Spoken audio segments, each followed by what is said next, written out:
विधान लिखाला विधान लिखाला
कलम लिखाला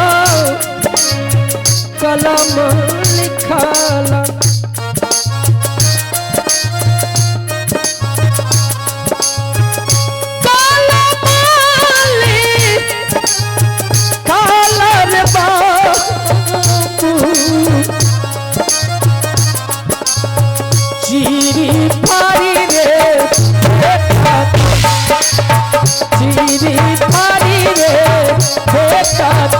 प्रभु के लिखाला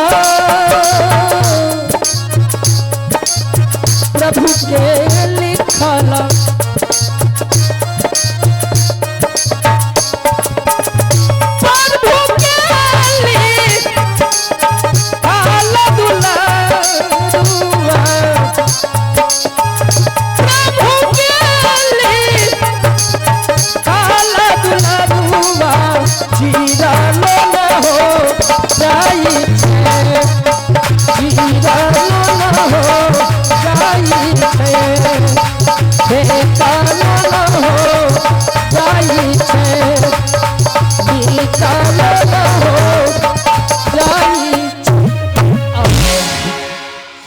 अब मैं थोड़ा सा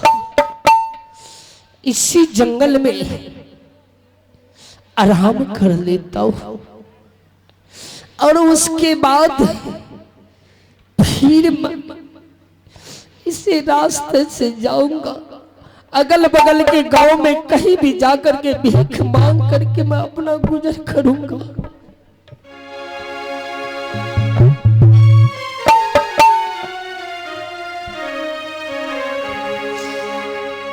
करतैया राम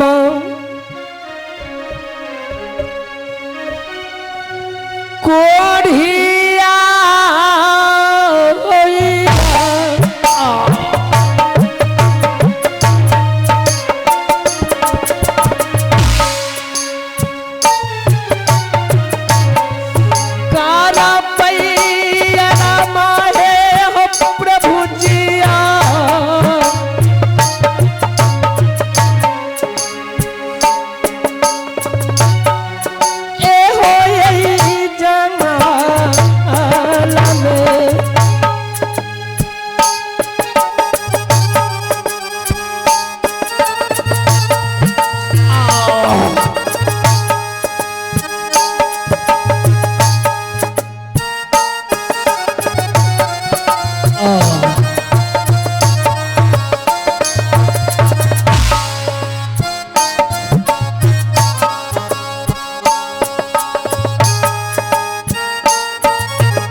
हेलो।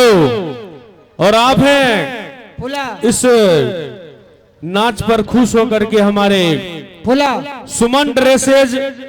फ्रॉम निर्मली बाजार सुपौल, सुमन ड्रेसेज फ्रॉम निर्मली बाजार सुपौल, जिसके प्रोपरेटर आप हैं हमारे सुमन कुमार उर्फ मुन्ना जी, क्यों नहीं, और उनके दोस्त हैं हमारे सत्यम कंप्यूटर फ्रॉम निर्मली बाजार सुपौल। दोनों के तरफ से शानदार 101 रुपया हमारे सुमन ड्रेसेज की ओर से, हमारे मुन्ना जी की ओर से, और हमारे सत्यम कंप्यूटर फ्रॉम निर्मली बाजार जिनके तरफ से शानदार 101 रुपया, दोनों मिलाकर के 202 रुपया इनाम दिए हमारे इस नाच मंडली को। और मैं चाहूंगा कि हमारे जितने भी दर्शक बंधुओं हैं, हमारे श्री कृष्ण बाल युवा संघ कटैया माहे की ओर से इसी तरह का जो नाच का प्रोग्राम है कल की रात्रि भी दिखलाया जाएगा इसी रंगमंच से। मैं चाहूंगा कि आप तमाम दर्शकों से, माता एवं बहनों से, कि कल की रात भी आप सबों के सेवा में हमारे कृष्ण बाल युवा संघ के सभी सदस्य तत्पर हैं। तो आप सभी आज का जो भीड़ देखा हम लोगों ने, इससे भी 2 गुना या 4 गुना भीड़ हमारे इस मेला में करेंगे और हमारे इस श्री कृष्णा बाल युवा संघ को